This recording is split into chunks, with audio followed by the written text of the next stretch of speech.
लडली drama की आज की किस्त में आपने देखा कि आखिरकार नाजो की वो सच्चाई सबके सामने आ ही गई जो उसके भाई अरसल मानने को तैयार ही नहीं।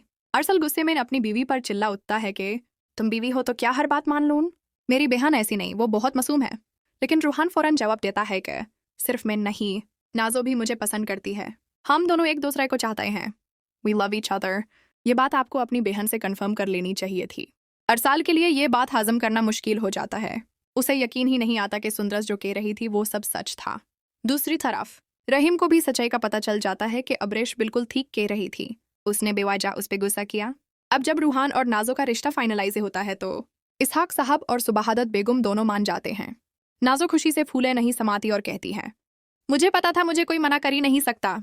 मगर ट्विस्ट यहाँ आता है जब रहीम अपनी माँ से कहता है, अम्मी मुझे लगता है कि आपको सिर्फ नाजो के लिए नहीं बल्कि मेरे लिए भी अब्रेश का रिश्ता मांगना चाहिए। ये सुनकर नाजो हैरान रह जाती है। खुद तो अपनी पसंद की शादी करना चाहती है, लेकिन जब भाई की पसंद की बात आती है तो फौरन मना कर देती है। वो अपनी माँ के कान भरती है कि अम्मी ये तो बढ़ता सत्ता हो जाएगा, ऐसी शादियां कभी कामयाब नहीं होते।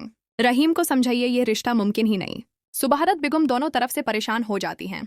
एक तरफ बेटी की खुशी और दूसरी तरफ बेटे की जिद। नाजो की चालों की वजह से अब्रेश से नफरत में इजाफा होता जा रहा है।